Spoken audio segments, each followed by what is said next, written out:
చిన్న ప్రార్థన చేసుకొని వాక్య భాగంలోనికి వెళ్దాం. దయగలిగిన మా కన్న తండ్రి, నాయన నీ పాదములకు వందనములు చెల్లిస్తుంటున్నామయ్యా. తండ్రి, మీ మహాకృపను బట్టి నేటి వరకు మమ్మల్ని చల్లగా కాపాడుతూ ఈ దినాన తండ్రి ప్రియులైన వారి మధ్య నీ మాటలను అందించటానికి నాకు ఇచ్చినటువంటి సదవకాశమును బట్టి వందనములు చెల్లిస్తుంటున్నాం. తండ్రి, మాట్లాడబోతుండగా తండ్రి సమయోచితమైన మంచి జ్ఞానము నాకు ప్రసాదించమని కోరుకుంటున్నాను. తండ్రి, వింటున్న మేమందరము కూడా తండ్రి నీ మాటల పట్ల శ్రద్ధ కలిగి ఆ మాటలను మా మనసులో భద్రపరుచుకొని ఆ వాక్య ప్రకారంగా బ్రతికే భాగ్యమును మాకందరికీ నీ ప్రసాదించమని కోరుకుంటూ యేసుక్రీస్తు వారి అతి శ్రేష్టమైన నామములో ఈ కొద్ది మా ప్రార్థన అడిగి వేడుకొనుచుంటున్నాం మా తండ్రి, ఆమేన్. ప్రభునందు ప్రేమైన దేవుని వాళ్ళారా, ముందుగా ప్రకటించిన రీతిగా ఈ సమయంలో మనం మాట్లాడుకోబోతున్న అంశం భక్తునిగా పెంచిన భాగ్యవంతురాలు. భక్తునిగా పెంచిన భాగ్యవంతురాలు. భాగ్యవంతులు అనగానే ఈ లోకంలో చాలామంది భాగ్యవంతులు అంటే ఎవరి గురించి మాట్లాడుకుంటారు? బాగా డబ్బు సంపాదించిన వాళ్ళను, బాగా పేరు ప్రఖ్యాతులు సంపాదించిన వారినో, బాగా చదువుకున్న వారినో, ఇలా గొప్ప గొప్ప వారు అనుకుంటున్న వాళ్ళ గురించి వాళ్ళు భాగ్యవంతులు అనుకుంటారు. అంటే ఎక్కువగా డబ్బు సంపాదించిన వారి గురించి భాగ్యవంతులు అనుకుంటారు ప్రేమైన దేవుని వాళ్ళరా. కానీ మన మైండ్లో, మన మెదడులో ఏ ప్రశ్న తలెత్తినా కూడా మనం ఎక్కడికి రావాలని మన ఆత్మీయ తండ్రి గారు బోధించారు. ఎలాంటి ప్రశ్న మన మెదడులో వచ్చినప్పటికీ ముందుగా దానిని బైబిల్ దగ్గరకు మనం తీసుకురాగలిగితే దేవుడు దాని గురించి ఏం మాట్లాడుతున్నాడు, ఏం చెబుతున్నాడు అన్నది మనం ముందుగా గమనించాలి. ఎందుకంటే లోకం అన్నది రకరకాలుగా చెబుతూ ఉంటారు, లోకంలో రకరకాలుగా వినిపిస్తూ ఉంటారు. కానీ వాటికంటే అతి ప్రాముఖ్యమైనది బైబిల్ అండి. ఆ బైబిల్లో దేవుడు ఏమని వ్రాయించాడో ఒకసారి మనం బైబిల్లో చూడగలిగితే ముందుగా ఆదికాండము 30వ అధ్యాయము. ఈ భాగ్యవంతులు అనగానే అదృష్టవంతులు అని కూడా అంటారు. అదృష్టవంతులు, ధనవంతులు అంటుంటారు. ఇంతకు ఈ భాగ్యవంతులు అని ఎవరు అని బైబిల్లో మనం చూడగలిగితే ఆదికాండము 30వ అధ్యాయము 12వ వచనం నుంచి చదువుకుందామండి. లేయా దాసి అయిన జిల్ప యాకోబునకు 2వ కుమారుణ్ణి కనగా, లేయా నేను భాగ్యవంతురాలను. ఏమంటుందండి లేయా గారు? నేను భాగ్యవంతురాలను. ఎందుకు భాగ్యవంతురాలనని తను చెప్పుకుంటుంది? తనకొక కుమారుడు పుట్టాడట. ఆ కుమారుని బట్టి ఏమంటుంది ఆవిడ? భాగ్యవంతురాలను అంటుంది. నిజంగా ఒక కుమారుడు పుడితే భాగ్యవంతురాలేనా అంటే నిజమేనండి. ఎందుకంటే కుమారులు యెహోవా అనుగ్రహించు స్వాస్థ్యము, అంటే ఆస్తి. దేవుడు ఎవరూ ఇవ్వనటువంటి బహుమానాన్ని, ఆస్తిని, సంపదను దేవుడు మాత్రమే ప్రసాదించగలిగినటువంటి ఆస్తి ప్రియమైనటువంటి దేవుని పిల్లలారా, గర్భఫలం అన్నది దేవుడు మాత్రమే ఇవ్వగలిగింది. అందుకే లేయా గారు ఏమంటున్నారు? నాకు గర్భఫలం పుట్టింది కాబట్టి ఇప్పుడు ఏమంటుంది ఆవిడ? నేను భాగ్యవంతురాలను, స్త్రీలు నన్ను భాగ్యవతి అందరు కదా. భాగ్యవతి, చాలామంది పేర్లు పెట్టుకుంటారండి భాగ్యవతి అని, సౌభాగ్యవతి అంటూ ఉంటారు. అంటే పేర్ల వరకు మాత్రమే వాళ్ళు పెట్టుకుంటారు. కానీ నిజమైనటువంటి భాగ్యవంతులు ఎవరు అంటే ఒక కుమారుడు దేవుడు నాకు అనుగ్రహించాడు కాబట్టి నేను భాగ్యవంతురాలను అని చెబుతుందండి. మరొక సందర్భాన్ని మనం బైబిల్లో నుంచి చూద్దాం. రాజులు మొదటి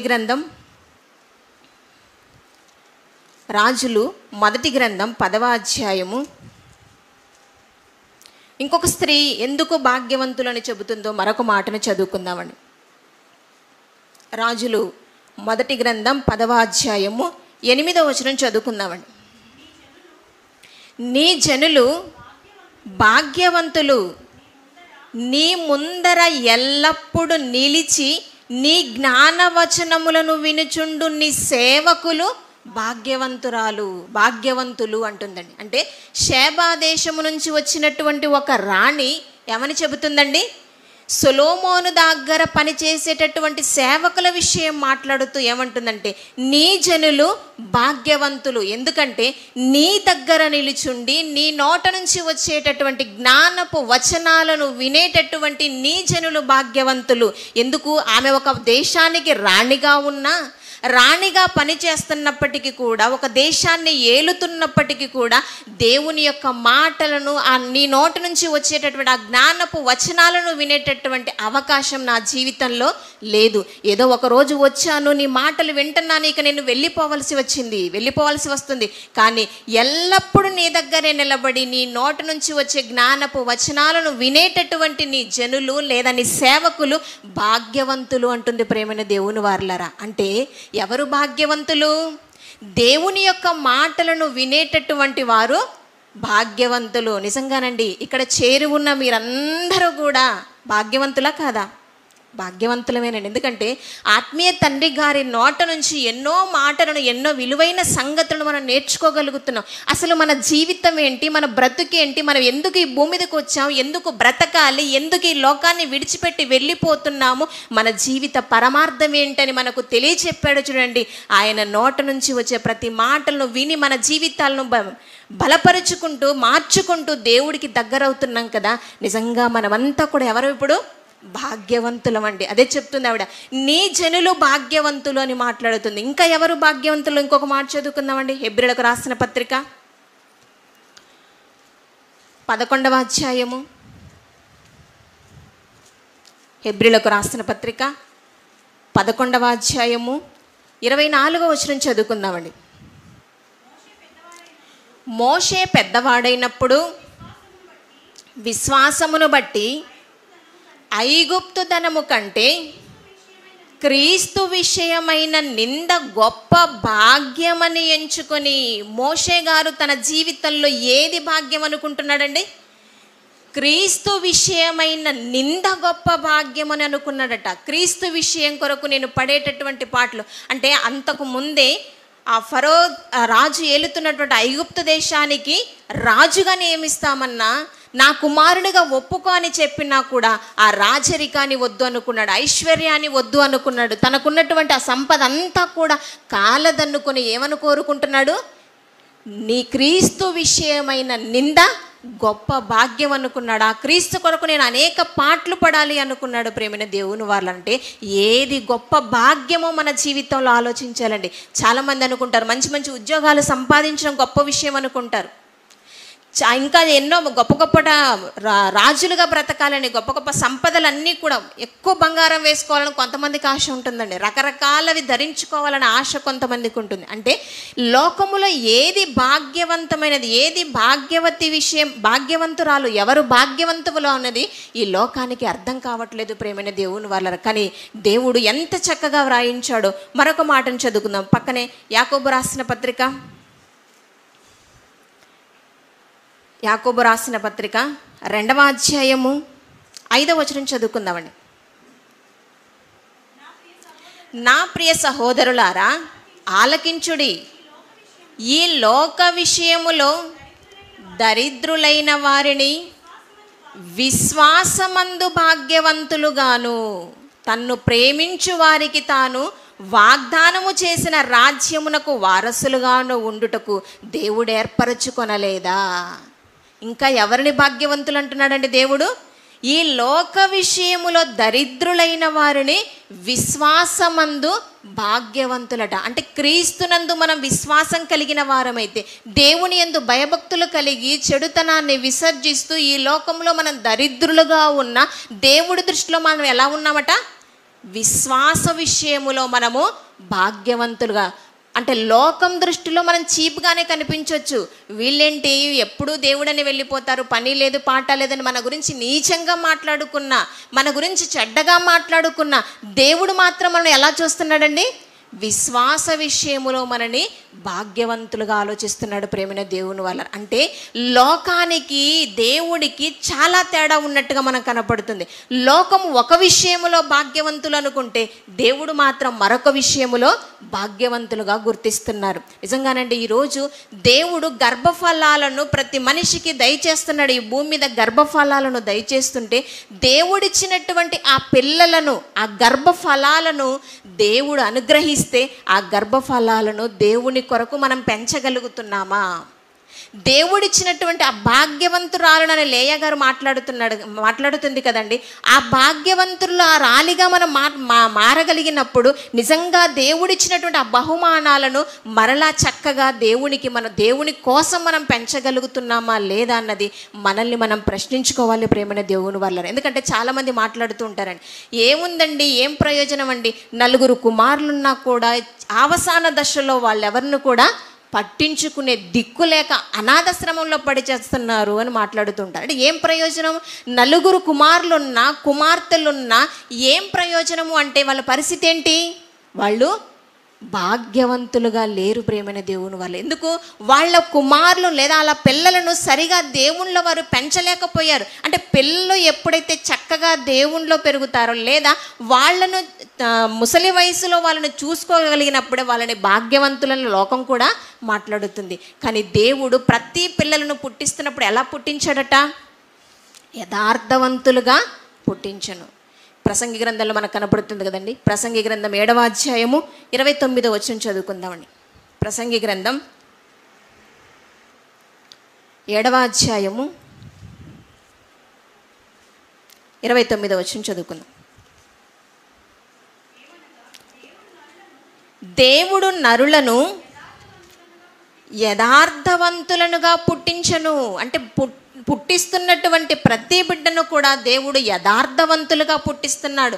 యథార్థవంతులుగా దేవుడు గర్భఫలాలను మనకు దయచేస్తుంటే ఆ గర్భఫలాన్ని మరలా దేవుని కొరకు చక్కగా మనం పెంచగలుగుతున్నామా? దేవుని కొరకు తీర్చిదిద్దగలుగుతున్నామా? దేవుని గురించి ఆలోచించే వారిగా వారిని తయారు చేయగలుగుతున్నామా లేదన్నది ఈరోజు మనల్ని మనం పరీక్షించుకోవాల్సినటువంటి అతి ప్రాముఖ్యమైన విషయం అండి. ఎందుకంటే ఈరోజు సమాజం అన్నది ఎంత భయంకరంగా చెడిపోయిందో మన కళ్ళకు కట్టినట్టుగా మనకు కనబడుతుంది. రీసెంట్గా 3వ తరగతి బాలికను, 3వ తరగతి చదువుతున్నటువంటి బాలికను 3 బాలురు ఆమె మీద అఘాయిత్యాన్ని చేశారట ప్రేమన దేవుని వల్ల. అంత చిన్న వయసులో వాళ్ళకు అలాంటి క్రూరత్వం, అఘాయిత్యం చేసి ఆ బిడ్డను చంపేశారండి. ఇలాంటి భయంకరమైనటువంటి క్రూరత్వం ఈ మనుషుల్లో ఎలా వస్తుంది? ఈ చిన్న పిల్లల్లో ఎలా వస్తుంది? దీనికి కారణాలు సినిమాలు, అశ్లీల చిత్రాలు, యూట్యూబ్లు, ఇవన్నీ కారణం అంటున్నారు కదా. మరి మీరేం చెబుతారు అని దాంట్లో న్యూస్లో ఇచ్చాడు ప్రేమణ దేవుని వల్ల. మీరేం చెప్పాలనుకుంటున్నారో కామెంట్ చేయండి అని పెట్టారు. అంటే మనం ఏం ఒకవేళ నిజంగానండి చిన్ననాటి నుంచే బాలునికి కూడా నడవలసిన త్రోవను వానికి నేర్పాలి, దేవుని గురించినటువంటి జ్ఞానాన్ని ప్రారంభం నుంచే బాలుడుగా ఉన్నప్పటి నుంచి నేర్పించాలి అని ఒకవేళ మనం చెబితే ఆ విషయాన్ని ఈ లోకం పాటిస్తుందంటారా చెప్పండి? బైబిలు పాఠ్యపుస్తకాల్లో ఉంటేనే వాటిని తీసేశారు. కానీ ఈరోజు మనం చెప్పినా వినేటట్టు అవకాశం లేదు ప్రేమైన దేవుని వాళ్ళ. కానీ దేవుడు ప్రారంభంలోనే చెప్పేశాడు, బాలుడు నడవవలసిన త్రోవను వానికి నేర్పుము, వాడు పెద్దవాడైనప్పుడు దాని నుంచి తొలగిపోడు. ఇందాక పాఠ భాగం చదువుకున్నాం, సామెతల గ్రంథం 22వ అధ్యాయము 6వ వచనం. బాలుడు నడవవలసిన త్రోవను వారికి నేర్పుము, వాడు పెద్దవాడైనప్పుడు దాని నుండి తొలగిపోడు. నిజంగా తొలగిపోడండి. దేవుని మాట ఎంత వాస్తవం అంటేనండి, నిజంగా మన కళ్ళకు కట్టినట్టుగా బైబిల్లో ఎన్నో విషయాలు రాయబడి ఉన్నాయి. కానీ బైబిల్ని మనం నమ్మం, కానీ లోకంలో అన్ని విషయాలు నమ్ముతుంటామండి. ఎక్కువగా బైబిల్ నమ్మం, కానీ లోకంలో అన్నింటినీ కూడా అందరినీ నమ్మేస్తూ ఉంటాం ప్రేమైన దేవుని వాళ్ళ. నిజంగానండి లోకములో ఉన్నటువంటి ఒక తీవ్రవాద సంస్థలే ఒక నక్సలైట్స్ కానీ ఇలా తీవ్రవాద సంస్థలు కొన్ని ఉన్నాయి కదండి. వాళ్ళు ఏం చేస్తూ ఉంటారంటే వాళ్ళ దగ్గరికి వచ్చినటువంటి కొంతమందిని ఏం చేస్తుంటారు, 2-3 సంవత్సరాల కాలంలోనే వాళ్ళ దగ్గర ట్రైన్ అప్ అయ్యారనుకోండి, ఆ 2-3 సంవత్సరాలలోనే వాళ్ళు ఎలా మార్చేస్తారో తెలుసా? అవసరమైతే తాను కూడా చనిపోవటానికి సిద్ధపడే వారిగా వారిని తయారు చేస్తారు. ఎంతకాలం? ఒక 2-3 సంవత్సరాలులేనండి. రాజీవ్ గాంధీ గారిని చంపినటువంటి ఒక మానవ బాంబు గురించి మనకు తెలుసు. సుమారుగా 24 సంవత్సరాలండి ఆవిడకి. 24 సంవత్సరాలు అంటే ఆవిడ చేరి ఒక 2-3 సంవత్సరాలు అయిందట అక్కడ ఆ గుంపులో చేరి. అంటే ఒక 2-3 సంవత్సరాలకే వాళ్ళు ఒక వ్యక్తిని తాను చనిపోవాలి, అవతల వ్యక్తిని చంపేయాలి, అవసరమైతే ఆ సమయంలో తను కూడా చనిపోవాలి అన్నంతగా వాళ్ళు తీర్చిదిద్దగలిగినప్పుడు, నిజంగా దేవుడు గర్భఫలాన్ని మన చేతిలో పెట్టినప్పుడు మనం దేవుని కొరకు వారిని పెంచలేమా చెప్పండి ప్రియమైన దేవుని వారలారా. ఇది మనం ఆలోచించాల్సినటువంటి ముఖ్య విషయం. 2-3 సంవత్సరాలలోనే దేవుని కోసం వాళ్ళను బ్రతకనివ్వకుండా అవసరమైతే వాళ్ళను చంపటానికి సిద్ధపరుస్తున్నప్పుడు, దేవుని కొరకు అనేక మందిని దేవునిలోనికి నడిపించటానికి, లేదా ఈ లోకాన్ని కూడా సర్వోన్నతుడైన దేవుని పాదాల చెంతకు నడిపించటానికి మనకిచ్చినటువంటి గర్భఫలాలను మనము దేవుని కొరకు పెంచలేమా అన్నది ఈరోజు మనం ప్రశ్నించుకోవాలి. నిజంగానండి, ఒక తల్లి బాధపడుతుంది. ఏంటో తెలుసా? గైనకాలజిస్ట్ అండి. ఆవిడ బాధపడుతూ ఏడుస్తూ ఒక ఇంటర్వ్యూ ఇచ్చింది. ఏంటో తెలుసా? నేనండి గైనకాలజిస్ట్గా ఎన్నో సమస్యలను పరిష్కరించాను, చాలా సక్సెస్ అయ్యాను, సక్సెస్ గైనిక్గా నేను పేరు పొందాను, కానీ నా లైఫ్లో ఒక తల్లిగా నేను ఫెయిల్యూర్ అయ్యాను అని బాధపడి ఏడుస్తుంది ఆవిడ. ఎందుకు ఏడుస్తుందో తెలుసా? నా కుమార్తె తను చదువుల్లో ఫెయిల్ అయినందుకు, 10th క్లాస్ ఫెయిల్ అయినందుకు సూసైడ్ చేసుకొని చనిపోయిందటండి. నిజంగా ఆ బిడ్డను నేను పెంచలేకపోయాను, చదివే నీకు ధ్యేయము అని అది చదివే ముఖ్యం కాదు అని చెప్పలేకపోయాను, ఒక తల్లిగా నేను ఫెయిల్ అయ్యానని బాధపడుతుంది ప్రేమైన దేవుని వారలారా. అంటే ప్రతి విషయంలో కూడా పిల్లల విషయంలో ఈరోజు ఫెయిల్ అవుతున్నారండి తల్లిదండ్రులు. అటు దేవుని కోసం పెంచలేకపోతున్నారు, దేవుని కొరకు ఆలోచించేవారుగా పెంచలేకపోతున్నారు. చాలామంది తల్లిదండ్రులు మాట్లాడుతూ ఉంటారు. ఏంటో తెలుసా?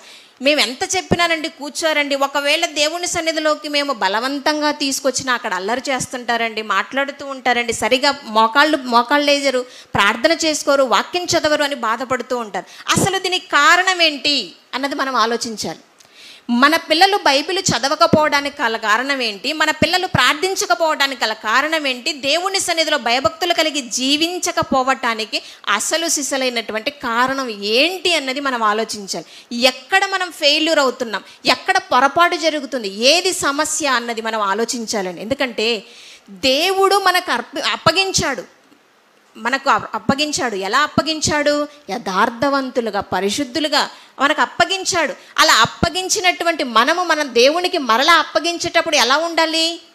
పరిశుద్ధులుగానే, యథార్థవంతులుగానే ఉండాలి. మీకు ఒక ఉదాహరణ చెప్తానండి. ఏదైనా ఒక కొత్తది గుడ్డ ముక్క కొనుక్కున్నాం అనుకోండి, ఒక క్లాత్ కొనుక్కొని దాన్ని కుట్టించుకోవటానికి టైలర్ షాప్కి వెళ్ళి ఇచ్చామనుకోండి. ఇచ్చిన తర్వాత మనకంటూ కొన్ని కొలతలు ఉంటే ఆ కొలతల ప్రకారంగా మనము ఇచ్చి దీన్ని చక్కగా మనకు సరిపోయేటట్టుగా కుట్టమని చెప్తాం. ఇచ్చిన తర్వాత వాళ్ళు సరిగా కుట్టకుండా, ఒకవేళ కుట్టినా కూడా మొత్తం బురద చేసి మనకి ఇచ్చారనుకుని మనం వెళ్ళినప్పుడు తీసుకోవడానికి ఏమంటారు? అప్పుడు ఏం పర్లేదులేండి నేను ఉతికేసుకుంటానంటారా? అక్కడ చిన్న మరకబడినా మనం చాలా బాధపడిపోతాం. ఆ టైంలో మనం ఏమైనా మాట్లాడతామో తెలుసా? అలా మొహాన కొట్టేసి ఇది నువ్వే ఉంచుకో, నాకు మరలా కొత్త తీసుకొచ్చి చక్కగా కుట్టేసి అంటుంటాం ప్రేమైన దేవుని వాళ్ళ. మరి దేవుడు యథార్థవంతులుగా పిల్లలను పుట్టిస్తుంటే, మనకు అప్పగిస్తుంటే, మురికి పట్టిన వారిగా, చెడ్డవారిగా, భయంకరమైనటువంటి చెడిపోయిన వారిగా మరలా ఆయన చేతికి అందిస్తే ఆయన ఎలా స్వీకరిస్తారో చెప్పండి? ఎలా ఆయన తీసుకుంటాడు చెప్పండి ప్రేమైన దేవుని వారలారా. ఇంతకు మనం చేస్తున్నటువంటి పొరపాటు ఏంటి? పిల్లల విషయంలో నిజంగా మనం దేవుని కొరకు పెంచలేమా? అసలు నిజంగా దేవుడు ఒక మాట చెప్పాడు అంటే అది వాస్తవం కదా. ఏంటది? బాలుడు నడవలసిన త్రోవను వానికి నేర్పుము, వాడు పెద్దవాడైనప్పుడు దాని నుండి తొలగిపోడు అన్నాడు. అంటే తొలగిపోడు అని చెబుతున్నాడు దేవుడు, అంటే తొలగిపోరు. మరి మన పిల్లలు తొలగిపోతున్నారంటే ప్రాబ్లం ఎక్కడుంది? మనం నేర్పించలేకపోతున్నాం, సరి అయినటువంటి మార్గాన్ని వాళ్లకు ఉపదేశించలేకపోతున్నాము. కానీ నిజంగానండి, భక్తునిగా తన కుమారుని పెంచినటువంటి ఒక భాగ్యవంతురాలు మనకు బైబిల్లో కనపడుతుంది ప్రేమైన దేవుని వాళ్ళ. భక్తునిగా పెంచిందండి. బాలుడు నడవలసిన త్రోవను వానికి నేర్పించింది. పెద్దవాడైనప్పటికీ కూడా దాని నుంచి తొలగిపోలేదండి ఆయన. అంత చక్కగా పెంచింది. నిజంగానండి, ఆవిడెవరో మనం తెలుసుకోవాలి కదా. ఆవిడ ఎలా పెంచిందో తెలిస్తే మనం కూడా పెంచడానికి అవకాశం ఉంటుంది. కనుక ఆవిడ ఎవరు, ఎలా పెంచింది, ఎలా అతను పెరిగాడు, ఎలా దేవుడి కోసం పనిచేశాడు అనే విషయాలను కొన్నింటిని మనము ఆలోచిద్దాం ప్రేమైన దేవుని వాళ్ళ. సమూయేలు మొదటి గ్రంథం, సమూయేలు మొదటి గ్రంథం మొదటి అధ్యాయము. ఎందుకంటే పిల్లలకు ప్రతి విషయాన్ని తల్లిదండ్రులుగా మనమే నేర్పిస్తుంటామండి. మనం ఏమి నేర్పిస్తుంటాం? అన్నం తినడం నేర్పిస్తూ ఉంటాం, అవునా? బట్టలు వేసుకోవటం నేర్పిస్తూ ఉంటాం, ఇంట్లో పనులన్నీ కూడా నేర్పిస్తుంటాం, చదువుకోవటం నేర్పిస్తూ ఉంటాం, అన్నీ నేర్పిస్తామండి. ఏవి నేర్పించలేమో తెలుసా? దేవుడి కొరకు బ్రతకటం మాత్రమేలోనే ఫెయిల్ అయిపోతుంటాం. నిజంగానండి, బైబిల్తో పోలిస్తే వాళ్ళు చదువుకున్న పుస్తకాలు పెద్దవా చిన్నవా చెప్పండి?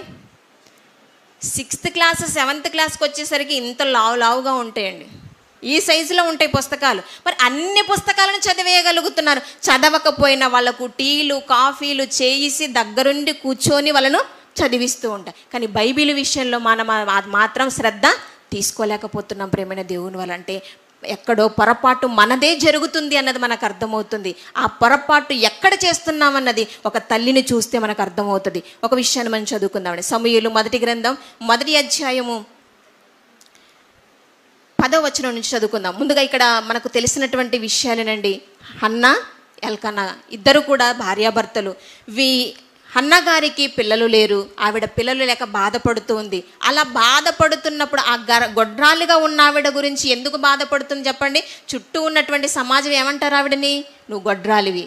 ఎవరో అనవలసిన అవసరం లేదండి. ఇంకొక ఆవిడ ఇంట్లోనే ఉంది, ఆవిడే అంటుంది, నీచంగా మాట్లాడుతుంది, చిన్న చూపు చూస్తుందట, బాధ పెడుతుంది. ఆ బాధను తట్టుకోలేక ఆవిడ చాలా బాధపడుతూ ఏమంటుంది చూడండి, దేవుని సన్నిధిలోనికి వచ్చి మొరపెడుతుందండి. మొదటి అధ్యాయము 10వ వచనం చదువుకుందామండి. బహు దుఃఖాక్రాంతురాలై వచ్చి యెహోవా సన్నిధిని ప్రార్థన చేయుచు బహుగా ఏడ్చుచు, ఏడుస్తుందట అండి. దేవుని సన్నిధిలో కూర్చొని ఏడుస్తుందట, రోదిస్తూ ఏమంటుంది? సైన్యములకు అధిపతియగు యెహోవా, నీ సేవకురాలనైన నాకు కలిగి ఉన్న శ్రమను చూచి నీ సేవకురాలనైన నన్ను మరొక జ్ఞాపకము చేసుకొని నీ సేవకురాలనైన నాకు మగ పిల్లను దయచేసిన ఎడల. ఎందుకు ఇన్నిసార్లు చెప్పండి? ఎందుకు ఇన్నిసార్లు నీ సేవకురాలని? ప్రతి పదానికి ప్రతి విషయానికి ముందు నీ సేవకురాలని మాట్లాడుతుంది ప్రేమైన దేవుని వాళ్ళరా. నిజంగా ఎంత మంచి ఆవిడో చూడండి. అంటే దేవుడంటే ఎంత వినయము, ఎంత విధేయత, దేవుడంటే ఎంత ప్రేమగా ఆవిడ మాట్లాడుతుందో చూడండి. నీ సేవకురాలని ప్రతి విషయంలో మాట్లాడుతుంది. నీ సేవకురాలనైన నన్ను మరొక జ్ఞాపకము చేసుకొని నీ సేవకురాలైన నాకు మగపిల్లను దయచేసిన ఎడల వాని తల మీదికి క్షౌరపు కత్తి ఎన్నటికీ రానియక వాడు బ్రతుకు దినములన్నింటను నేను వానిని యెహోవానగు నీకు అప్పగింతునని యెహోవాకు మొక్కుబడి చేసుకునెను. ఏమంటుందండి? నాకు ఒక మగబిడ్డను దయచేస్తే వానిని జీవితకాలం అంతా కూడా వాడు బ్రతుకు దినములన్నిటను, ఒకరోజు కాదండి, దేవా ఖచ్చితంగా నువ్వు నాకు మగబిడ్డనిస్తే ప్రతి ఆదివారం గుడి తీసుకొస్తాను, ప్రతి ఆదివారం నాతో పాటు నేను ఎక్కడ మీటింగ్కి వెళ్తే అక్కడ తీసుకొని వెళ్తాను అని చెప్పట్లేదటండి. ఏమంటుంది? వాడు బ్రతుకు దినములన్నిటను నేను యెహోవాకు వానిని అప్పగింతునని మొక్కుబడి చేసుకున్నాను. జీవితకాలం అంతా కూడా నీకే అప్పగిస్తాను, నీ దగ్గరే ఉండేటట్టుగా నేను చూస్తాను అని దేవునికి మొక్కుబడి చేసుకుందట ప్రేమైన దేవుని వారలారా. నిజంగానండి, లేక పుట్టినటువంటి ఆ బిడ్డను దేవుడికి ఇస్తానని వాగ్దానం చేసింది. అన్న రీతిగానే దేవుడు ఆమె మొరను విన్నాడు. వెంటనే ఆమెకు కొన్ని రోజుల తర్వాత దేవుడికి మగబిడ్డను ఆమెకు దయచేశాడు. దయచేసిన తర్వాత ఎలా ఉందో ఒకసారి మనం ఒక మాట చదువుకుందాం ప్రేమైన దేవుని వారలారా. 21వ వచనం. ఎల్కానాయును అతని ఇంటి వారందరును యెహోవాకు ఏటేట అర్పించు బలి అర్పించుటకును మొక్కుబడిని చెల్లించుటకును పోయిరి. అంటే ఆ కుటుంబానికి ఉన్నటువంటి అలవాటు ఏంటట?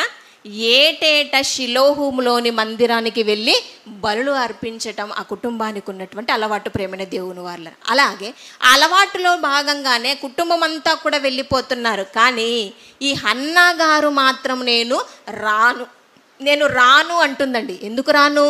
మనలాగా ముందొక మాట, జరిగిన తర్వాత ఒక మాటలాగా మాట్లాడలేదు. మనం అలానే మాట్లాడుతుంటాం కదండి. అది జరగనప్పుడు ఎలా ప్రార్థిస్తుంటాం? తండ్రి నాకు ఈ సహాయం చేసావంటే, ఈ పని జరిగించావంటే, ఇక నీకు ఎప్పుడు నీ పాదాల చెంతనే ఉంటాను, నీ మాటే వింటాను, నీ కోసమే పని చేస్తాను మాట్లాడుతూ ఉంటాం. అది కాస్త దేవుడు మనకు జరిగించాడు అనుకోండి, మరల సంవత్సరం దాకా కనపడం. అందుకోసం మాట్లాడట్లేదండి ఈవిడ. మనలా కాదు హన్నా గారు. ఎందుకోసమో కింద రాయబడింది చూడండి, 22వ వచనం. అయితే హన్నా, బిడ్డ పాలు విడుచు వరకు నేను రాను, వాడు యెహోవా సన్నిధిని అగుపడి తిరిగి రాక అక్కడనే ఉండునట్లుగా నేను వాడిని తీసుకొని వత్తునని తన పెనిమిటితో చెప్పి వెళ్ళక ఉండెను. చూడండి ప్రేమని దేవుని వాళ్ళ, నేను ఒకవేళ ఈ బిడ్డను నేను తీసుకొని వచ్చాను అంటే, వచ్చిన తర్వాత మరలా ఆ బిడ్డ తిరిగి నా వెంబడి రాకూడదు. ఎందుకు? దేవునికి నేను మొక్కుబడి చేసుకున్నాను, దేవుడికి నేను మాటిచ్చాను. ఏమని? వాడు బ్రతుకు దినములన్నిటను నీకు ప్రతిష్ఠితుడని దేవుడికి వాగ్దానం చేశాను. కాబట్టి నేను ఇక్కడి నుంచి ఒక్కసారి షిలోహు మందిరానికి తీసుకొని వచ్చానా, మరల చనిపోయేంత వరకు సమూయేలు తిరిగి ఇంట అడుగు పెట్టడానికి వీల్లేదు. కాబట్టి నేను అలా తయారు చేస్తాను, అంతవరకు ఆ మందిరానికి నేను రాను అంటుంది ప్రేమైన దేవుని వాళ్ళ. నిజంగానండి, ఎంత మంచి తల్లి ఒక్కసారి ఆలోచించండి. ఎంత గొప్ప నిర్ణయాన్ని ఆ తల్లి తీసుకుందో ఒకసారి ఆలోచించండి. మరి అంత చక్కగా ఆ బిడ్డను పెంచటానికి ఎంతకాలం ఆవిడ తీసుకుంది, ఎంత కాలం టైం తీసుకుంది అని మనం ఆలోచించగలిగితే 23వ వచనం కూడా చదువుకుందాం. కాబట్టి ఆమె పెనిమిటి అయిన ఎల్కానా, నీ దృష్టికి ఏది మంచిదో అది చేయుము, నీవు వానికి పాలు మాన్పించు వరకు నిలిచియుండుము, యెహోవా తన వాక్యమును స్థిరపరచునుగాక అని ఆమెతో అనెను. కాగా ఆమె అక్కడనే ఉండి తన కుమారునికి పాలు మాన్పించు వరకు అతనిని పెంచుచుండెను. ఏం చేస్తుందటండి ఆవిడ? పాలు మాన్పించు వరకు అతనిని పెంచుచుండెను. ఏమని పెంచుతుంది? మామూలుగా పెంచటం అంటే మనం ఏమనుకుంటాం చెప్పండి? పాలిచ్చి పెంచుతూ ఉంటాం. కాస్తంత ఒక 6 నెలలు 7 నెలలు వచ్చేసరికి సెరలాకు, బిస్కెట్స్, అరటిపళ్ళు ఇలా రకరకాలుగా ఇచ్చి మనం పెంచుతాం. పెంచటం అంటే మనం ఇది అనుకుంటాం, మంచి బట్టలు కొనివ్వటం, ఆ తర్వాత ఇంకాస్త పెద్దగా అయ్యాక మంచి స్కూల్లో జాయిన్ చేయటం, మంచి చదువు చెప్పించటం, ఇది పెంచటం అనుకుంటాం. ప్రేమైన దేవుని వాళ్ళకు కావలసినవన్నీ అవసరతలు తీర్చటం మనం మంచిగా పెంచటం అనుకుంటాం. కానీ ఈవిడ ఎలా పెంచిందో తెలుసా? పాలు మాన్పించు వరకు ఆమె అతన్ని పెంచుచుందట. ఎలా పెంచిందో 24వ వచనం నుంచి చదువుకుందామండి. పాలు మాన్పించిన తర్వాత అతడు ఇంకా చిన్నవాడై ఉండగా, పాలు మాన్పించిన తర్వాత అంటే పాలు మానేశాడు, పాలు తాగటం మానేశాడు. అంటే సుమారుగా ఎంతకాలం వయసు ఉంటుంది? ఈ కాలం అయితే 1.5 year అంతే. కానీ ఈ కాలం చాలా ముందటి కాలం కాబట్టి ఆ కాలంలో ఎంత ఉండొచ్చు? సుమారుగా 5-6 సంవత్సరాలు, అంతే కదండి. మీకు ఇష్టమైతే 7 కూడా అనుకోండి, తప్పేమీ లేదు. అంటే సుమారుగా ఒక 6-7 సంవత్సరాలు. అంటే 6-7 సంవత్సరాలకు పాలు మాన్పించిన తర్వాత, అంటే ఆవిడ బిడ్డకు ట్రైనింగ్ ఇచ్చినటువంటి కాలం ఎంత అంటే ఒక 6 లేదా 7 సంవత్సరాలు. ఆ 6-7 సంవత్సరాల కాలం తర్వాత, పాలు మాన్పించిన తర్వాత అతడు ఇంకనూ చిన్నవాడై ఉండగా ఆమె ఆ బాలుని ఎత్తుకొని అంటే ఎంత వయసు ఉంటుంది ఇప్పుడు మనం అర్థం చేసుకోవచ్చు. మనం అర్థం చేసుకోవటంలో 10 ఏళ్ల వరకు అనుకుంటానికి వీల్లేదు. ఎందుకంటే 10 ఏళ్ల బిడ్డను మోసేంత శక్తి స్త్రీలకు ఉంటుందండి? ఉండదు. ఈ రోజుల్లో అయితే సంవత్సరం పిల్లోనే ఎత్తుకోరు, అవునా కదా? అప్పటి కాలం కొంచెం బలమైన తిండి ఉంది కాబట్టి ఏమైనా ఎత్తుకునే వాళ్ళేమో ఒక 6-7 సంవత్సరాల వరకు కూడా. అలాగే ఆ బాలుని ఎత్తుకొని వెళ్తుందంటే చిన్న వయసులోనే ఆ బిడ్డ ఉన్నాడు అనేది మనం అర్థం చేసుకోవాలి. తీసుకొని వెళ్ళిపోయిందట అండి, షిలోహులోని మందిరానికి వెళ్ళిపోయిందట. వెళ్ళిపోయి ఏమంటుందో చూడండి, 26వ వచనం చదువుకుందామండి. నా ఏలినవాడా, నా ఏలినవాని ప్రాణము తోడు నీ యొద్ద నిలిచి యెహోవాకు ప్రార్థన చేసిన స్త్రీని నేనే. గత కాలములో వచ్చి నాకు బిడ్డనిమ్మని అడిగి ఏడ్చుకుంటూ ప్రార్థన చేసినటువంటి స్త్రీని నేనే తండ్రి అని ప్రార్థన చేస్తుందని అడుగుతుంది, అక్కడ మాట్లాడుతుంది. ఆ తర్వాత ఈ బిడ్డను దయచేయమని యెహోవాతో నేను చేసిన మనవి విని ఆయన నాకు అనుగ్రహించను. 28వ వచనం చదువు, బాగా గమనించండి ఇక్కడ. కాబట్టి నేను ఆ బిడ్డను యెహోవాకు ప్రతిష్ఠించుచున్నాను. ఆవిడ మాట్లాడుతున్నటువంటి మాటలండి ఇవి. తల్లిగా బిడ్డ గురించి మాట్లాడుతున్నటువంటి మాటలు. ఏమంటుంది? నేను ఆ బిడ్డను యెహోవాకు ప్రతిష్ఠించుచున్నాను. తాను బ్రతుకు దినములన్నింటను వాడు యెహోవాకు ప్రతిష్ఠితుడని చెప్పాను. అప్పుడు వాడు యెహోవాకు అక్కడనే మ్రొక్కెను. తల్లి మాట్లాడుతుందండి, తల్లి మాట్లాడుతుంది. ఇతను యెహోవాకు ప్రతిష్ఠితుడు, తాను బ్రతుకు దినములన్నిట, ఒకరోజు కాదట, ఒకరోజు కాదు ప్రేమైన దేవుని వారలారా, ఒకరోజు కాదు, తాను బ్రతుకు దినములన్నిట యెహోవాకు ప్రతిష్ఠితుడని చెప్పగానే సమూయేలు గారు చేస్తున్నటువంటి పని ఏంటి? అక్కడనే అతను యెహోవాకు మ్రొక్కెను. మొక్కమని చెప్పిందా తల్లి? అక్కడ సాష్టాంగ నమస్కారం చేయమని చెప్పిందా? చెప్పకుండానే ఆవిడ నోట నుంచి వచ్చే మాటలను బట్టి ఇదిగో నేను ఇప్పుడు దేవుని సన్నిధిలో మోకరించాలి అనే ఒక జ్ఞానం అన్నది ఆ బిడ్డలో మనకు కనపడుతుంది ప్రేమైన దేవుని వల్ల. అంటే బిడ్డకు ఎంత చక్కటి జ్ఞానాన్ని తల్లిగా తన ఉపదేశించిందో ఇక్కడ మనం అర్థం చేసుకోవాలి ప్రేమైన దేవుని వల్ల. ఒక 6-7 సంవత్సరాల ఆ బాలుడు ఎంత చక్కగా విధేయతగా మెలిగి ఉంటున్నాడో ఒకసారి ఆలోచించాలి. అంతేకాదండి, అక్కడ మ్రొక్కటమే కాదు, చివరికి ఆవిడ వదిలేసి వెళ్ళిపోయిన తర్వాత ఏమైనా మరలా తిరుగు ప్రయాణంలో నేను వస్తానమ్మా అని ఏడ్చాడా? లేదండి. ఇక బ్రతుకు దినములన్నట్టున అక్కడ ఉండాలి. అంటే ఏమని పెంచుండొచ్చు ఆమెని, ఆ బిడ్డను ఆ తల్లి ఏమని పెంచుంటుంది ఒకసారి ఆలోచించండి. ఆ బిడ్డ అక్కడే ఉండిపోయాడు, తల్లిని వెంబడించలేదు, తల్లితో పాటు వస్తానని అడగలేదు, అక్కడే పరిచర్య చేసుకుంటూ ఉన్నాడు. అంటే ఆ బిడ్డ తను పాలిచ్చి పెంచటమే కాదు, ఏం చేసుకుంటూ ఏం చెప్పి పెంచిందో ఇక్కడ మనం ఆలోచించాలండి. అంటే నేను నీ కోసం దేవుడి దగ్గర నేను మనవి చేసుకున్నాను నాయన, దేవుడు నేను ప్రార్థిస్తే నిన్ను నాకు అనుగ్రహించాడు, నువ్వు బ్రతకాల్సింది దేవుడి కొరకు, దేవుడు నాకు ఇచ్చాడు, నువ్వు ఇక నుంచి దేవుని కొరకు నువ్వు బ్రతకాలి. ఇదిగో నీ ఇల్లైనా అదే, నీ స్వాస్థ్యమైనా అదే, నీ వారైనా వాళ్లే, కానీ ఇక నేను కాదు. ఎంత చక్కటి జ్ఞానాన్ని ఆ బిడ్డకు చిన్ననాడే నేర్పించి పంపించిందో ఒక్కసారి ఆలోచించండి ప్రేమైన దేవుని వారా. కష్టమైనా, నష్టమైనా, ఇబ్బంది అయినా, బాధ అయినా అక్కడే నువ్వు ఉండాలి, కానీ మరలా తిరిగి వస్తానని నీ జీవితంలో ఎప్పుడు కూడా ఆ మాట రాకూడదని ప్రతిరోజు ఆ బిడ్డకు నేర్పించింది. కాబట్టే ఆ బిడ్డ అక్కడే ఉండిపోయాడండి. ఉండిపోవటం కాదు, ఏం చేస్తున్నాడో ఒక మాట చదువుకుందామండి సమూయేలు గారి గురించి. 2వ అధ్యాయము 11వ వచనం చదువుకుందామండి. తరువాత ఎల్కానా రామాలోని తన ఇంటికి వెళ్ళిపోయెను. అయితే ఆ బాలుడు యాజకుడైన ఏలీ ఎదుట యెహోవాకు పరిచర్య చేయుచుండెను. పరిచర్య చేస్తున్నాడట. పరిచర్య అంటే ఏంటండి? కాలు మీద కాలేసుకొని కూర్చోవడమా? కాదు కదా. పని చేయటం, పరిచర్య చేయటం, పని చేయటం అండి.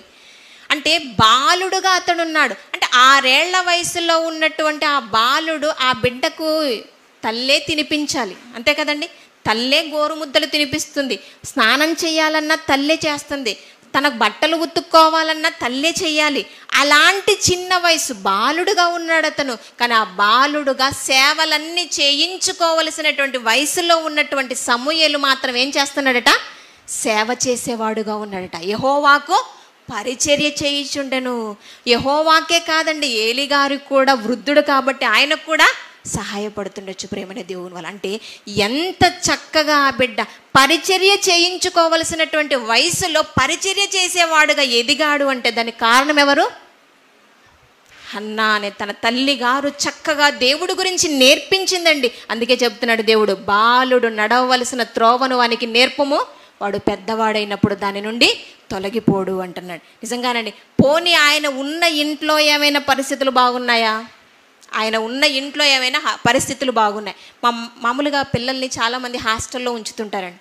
హాస్టల్లో ఉంచినప్పుడు పిల్లలు కొంతకాలానికి నెల రోజులు తిరగకముందే ఏడుస్తూ ఫోన్ చేస్తారు, నేను ఇంటికి వచ్చేస్తానమ్మా అని. ఎందుకు?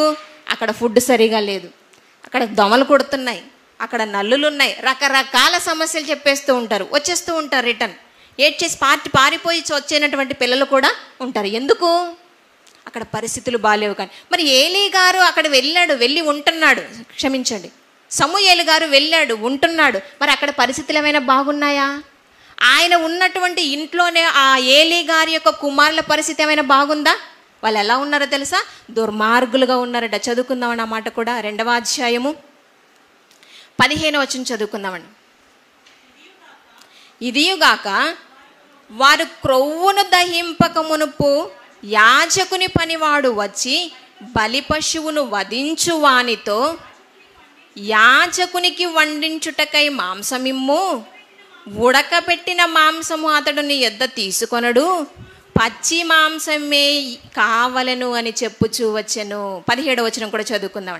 అందువలన జనులు యెహోవాకు నైవేద్యము చేయుట యందు అసహ్యపడుటకు ఆ యవనులు కారణమైరి. అంటే దేవునికి అర్పిస్తున్నటువంటి ఆ బలులలో ఆయనకు అర్పించకముందే వాళ్ళకు కావాలని బలవంతం చేస్తున్నారట. అక్కడ వస్తున్నటువంటి స్త్రీల విషయంపై అసభ్యంగా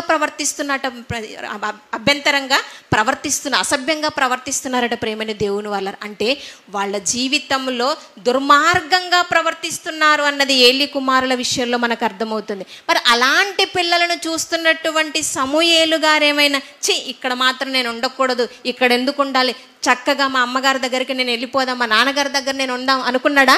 లేదండి. ఆ పరిస్థితులన్నింటినీ చూస్తున్నా కూడా ఏం చేస్తున్నాడో చూడండి. కింద 18వ వచనం.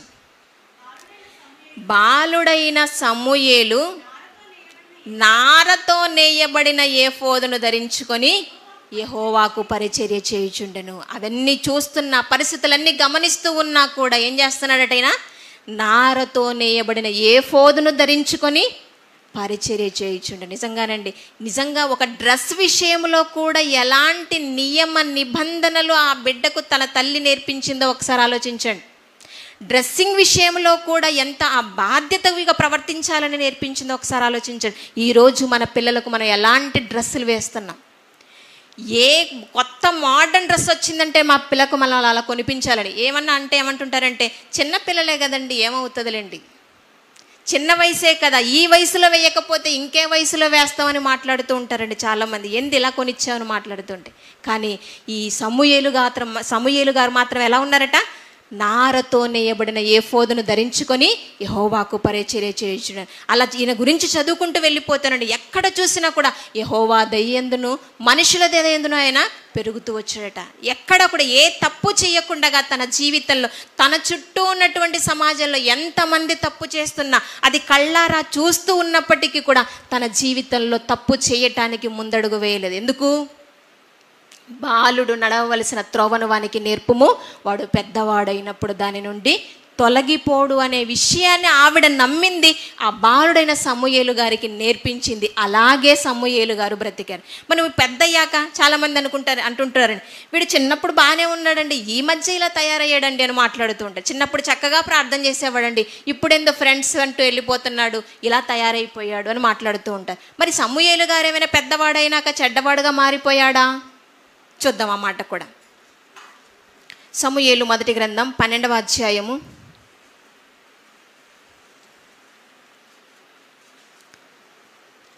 12వ అధ్యాయము 2వ వచనం చదువుకుందాం. రాజు మీ కార్యమును జరిగించెను, నేను తలనెరసిన ముసలివాడను, నా కుమారులు మీ మధ్య ఉన్నారు. బాల్యము నాటి నుండి సమూయేలు గారు మాట్లాడుతున్నారండి. ఈ మాటను ఏమంటున్నాడు? బాల్యము నాట నుండి నేటి వరకు మీ మధ్య నేను ఉన్నాను, నేను మీ మధ్యను కార్యములను జరిగించుచూ వచ్చి తిని. బాల్యము నుంచి ఉన్నాడు కదా, చిన్ననాటి నుంచే మీ మధ్య ఉంటున్నాను, మీ దగ్గరే పడుకుంటున్నాను, మీ మధ్య సేవ చేస్తున్నాను, నన్ను అంతటిని కూడా గమనిస్తూ ఉన్నారు కదా. అలాంటి నేను ఏ ఒక్క రోజైనా నేను ఎవరినొద్దనైనాను ఒక ఎద్దును తీసుకుంటున్నా, ఎవని గార్ధబమునైనను పట్టుకొంటినా, ఎవనికైనా అన్యాయము చేసి తినా, ఎవనినైనా బాధ పెట్టి తినా, న్యాయము నాకు అగపడకుండా ఎవని యొద్దనైనా లంచము పుచ్చుకొనిట్టినా, అలాగు చేసిన ఎడల యెహోవా సన్నిధిని ఆయన అభిషేకము చేయించిన వాని ఎదుటను వాడు నా మీద సాక్ష్యము పలకవలెను. అప్పుడు నేను మీ ఎదుట దానిని మరలా ఇత్తుననెను. సవాల్ చేస్తున్నాడండి. ఏ రోజైనా నేను మీ ఎదుటే ఉన్నాను కదా, చిన్న నాటు నుంచి ఇదిగో ముసలోని ఇప్పటి వరకు కూడా ఇంకా మీ మధ్య ఉన్నాను కదా, ఏ ఒక్క రోజైనా ఏ తప్పుడు మాట అయినా మాట్లాడానా, ఏ ఒక్క వస్తువునైనా మీతో అన్యాయంగా తీసుకున్నానా, ఏదైనా అన్యాయంగా చేశానా మీతో అని మాట్లాడుతున్నాడు. అప్పుడు జనులంతా ఏమన్నారో తెలుసా? ఇశ్రాయేల్ అంతా ఏమన్నారో తెలుసా? చదువుకుందాం ఆ మాట కూడా. 5వ వచనం అండి, 4వ వచనం చదువుకుందాం. నీవు మాకు ఏ అన్యాయమైనను ఏ బాధ అయినను చేయలేదు, ఏ మనిషిని యొద్ద గాని నీవు దేనినైనను తీసుకొనలేదని వారు చెప్పగా. చూడండి ఎంత మంచి సాక్ష్యం అండి. మామూలులో ఇశ్రాయేలులు చెప్పండి, ఇశ్రాయేలులు మామూలులో చెప్పండి, అవకాశం దొరికితే నింద మోపేటటువంటి క్యారెక్టర్ అండి వాళ్ళది. కానీ సమూయేలు గారి విషయంలో మాత్రం నువ్వు ఏ తప్పు చేయలేదు అంటున్నారు అంటే సమూయేలు గారి జీవితం ఎంత బాగుగా ఆయన బ్రతికుంటాడో ఒక్కసారి ఆలోచించండి ప్రేమైన దేవుని వారలారా. నిజంగానండి సమూయేలు గారి జీవితం అండి చాలా అద్భుతం అండి. ఎంత అద్భుతమో ఒక సందర్భాన్ని ఆయన జీవితంలో మనం చూస్తే ఆశ్చర్యం అనిపిస్తుందండి. చిన్నవాడుగా ఉన్న వయసులోనే ఎంత చక్కగా ఎదిగాడంటే దేవుడే అతనితో మాట్లాడేంత ఎత్తుకు ఎదిగాడండి. దేవుడే అతనితో మాట్లాడాలి అనుకునేంత ఎత్తుకు ఎదిగాడు ప్రేమైన దేవుని వాళ్ళు. అంతగా నచ్చేశాడండి దేవునికి అతను, అంతగా నచ్చేశాడు. ఎంతగా అంటే దేవుడే ఒక మాట మాట్లాడతాడండి. ఆ సందర్భంలో ఒక మాట చదువుకుందాం. 3వ అధ్యాయంలో ఉంటుంది ఆ మాట. సమూయేలు అప్పటికే ఏలీ గారు ఉన్నారు, దైవజనుడైన ఏలీ గారు ఉన్నారు. ఏలీ గారితో మాట్లాడాలి అనుకోవట్లేదండి దేవుడు, కానీ అక్కడ పరిచర్య చేస్తున్నటువంటి బాలుడైన సమూయేలు గారితో దేవుడు మాట్లాడాలి అనుకుంటున్నాడంటే ఎంతగా నచ్చి ఉంటాడో చెప్పండి, ఆలోచించండి మీరు. ఎంతగా బాలుడుగా ఉన్న ఆయన నచ్చుంటే దేవుడు మాట్లాడాలనుకుంటాడు. అంతేకాకుండా ఒక మంచి పదం అక్కడ ప్రయోగింపబడుతుంది. ఆ మాట మనం చదువుకుందామండి.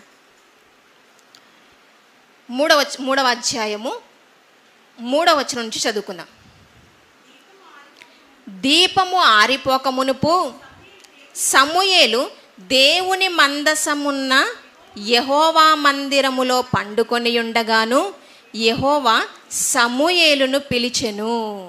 ఒక రాత్రి పడుకున్నారట. ఏలీ గారు పడుకున్నారు, అలాగే సమూయేలు గారు కూడా పడుకున్నారు.